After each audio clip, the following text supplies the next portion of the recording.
World leaders at the UN are calling for solidarity on World Food Day, which is today, to help populations lurching from one food crisis to another and to strengthen their nutrition networks.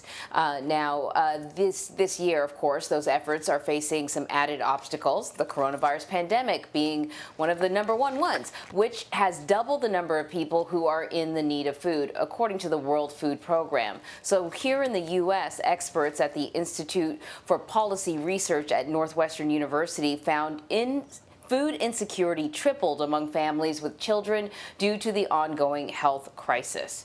So for more on this, we want to bring in Valerie Guarnieri. She is the Assistant Executive Director of the World Food Program. So Valerie, I think for the first time, many people in this country have been talking about food insecurity in a way that we haven't in a long time because of the pandemic.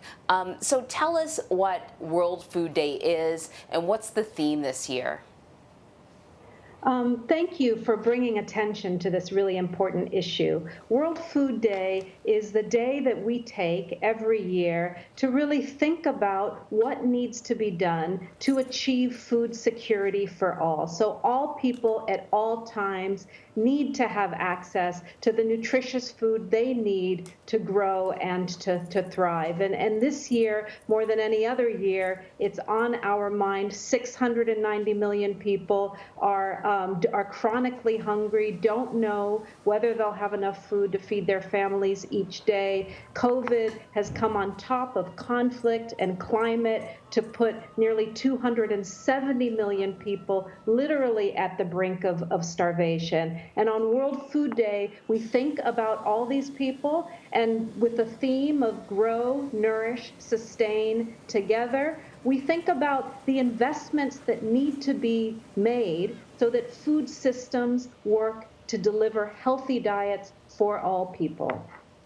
The World Food Program found that every year 1.3 billion tons of edible food is lost or wasted. How does the way we use or don't use food contribute to the food crisis and the health of our environment? Well, it's very different how food is lost in richer nations versus poorer nations. And in the U.S. and in other richer nations, food tends to be lost at the end. Either it goes bad on the shelves of the supermarket, or people buy too much and the food goes bad in their refrigerator, or we simply don't finish our meals, and that's a big part of food waste. But most of the countries where WFP works, and that's 80 countries around the world, some of the most fragile nations in the world, we find that food is lost after agricultural production, after it's grown, just by going bad either in the fields or by poor storage, or during the transport. So this is really an area that needs investment. And when we look at investing in food systems, it's everything that needs to happen from farm to fork to make sure that healthy food is grown, it ends up on the plates of people all around the world.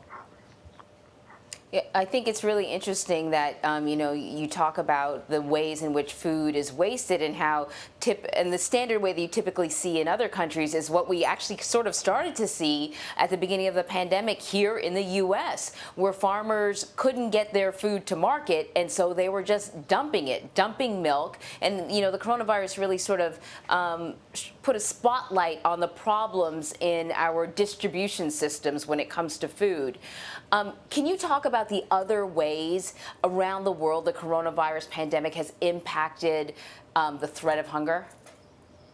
Well, what we found with the coronavirus is while it is something that has affected everybody, it affects the fragile countries and the most vulnerable people most of all. And this is less about the virus itself and more about the economic impact that it has, the job losses, which mean fundamentally that people don't have money on their pocket to buy what they need to buy. At the same time, in many of the countries where WFP works, we're seeing the prices of food go up in the market, which makes it even harder. So these issues on the supply and demand have driven up hunger, and we find that the number of people literally on the brink of starvation has doubled, and now we expect that 270 million people are just unable to know even where their next meal is going to come from without assistance. The issue of food insecurity isn't exclusive to underdeveloped countries, as you know. Here in the U.S., one of the richest countries in the world, the pandemic has caused levels of food insecurity to rise as well.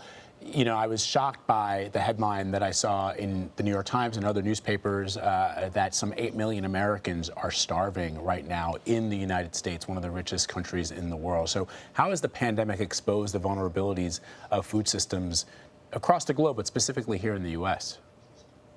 Well, I think what clearly needs to be in place is safety nets that protect the people who are most vulnerable to hunger from these shocks. And we find in the U.S., but also around the world, that programs like school meals programs that ensure that children receive a nutritious meal in school every day become absolutely critical to keeping those levels from falling down. And when schools were closed, there were millions of children, 370 million children around the world who were missing out on that essential school meal. And it's been a real big part of schools reopening to be able to really restore those services for children. Research shows that those trapped in high-intensity conflict areas receive less assistance than those who are exposed to maybe less violent environments. I suppose that's not surprising. So my question to you is, how does a humanitarian organization like the World Food Program navigate these very dangerous areas of the world where people are in desperate need? Well, most of our work, and 60% of the people who we assist, are living in countries that are affected by conflict. And conflict and violence is what is the biggest driver of hunger around the world. WFP works with partners on the ground to ensure that we know who the most vulnerable are, and we get food assistance to them, whatever it takes. And this can be both making sure that we have the boats and the planes and the trucks to deliver it. It requires that we often deal with some unsavory characters in order to reach people. And then it really starts with the resources that we get in order to do our job. And there are generous nations, including the U.S., who provide WFP with the support that we need to really keep that lifeline going to people in conflict-affected areas. In 2015, the UN set 17 global goals for sustainable development. One of those goals is to achieve zero hunger by 2030. You know, I note that, I've read of these types of goals by the United Nations since I was a kid, essentially. And every sort of couple of years, that number and the year that we expect to get there sort of gets pushed back. Where are we right now in our efforts to reach that goal? And I guess what needs to be done by government leaders to get us there? Well, a Sustainable Development Goal number 2, ending hunger, is the one that WFP works with partners, and we're completely geared towards achieving that. And the world is not on track to achieve SDG 2. And the main thing that's stopping it is conflict. Conflict and climate, and now COVID, are just our key blockers to our ability to achieve SDG 2. And the first thing that needs to happen in order for us to reach that goal is to end the conflict. Peace is absolutely essential to end hunger. The second thing is that resources need to go to effective organizations like the World Food Program so that we can do our job to assist vulnerable populations around the world. Valerie Guarnieri, thank you very, very much. Thank you so much for calling attention to this really important subject. We appreciate it. Thank you.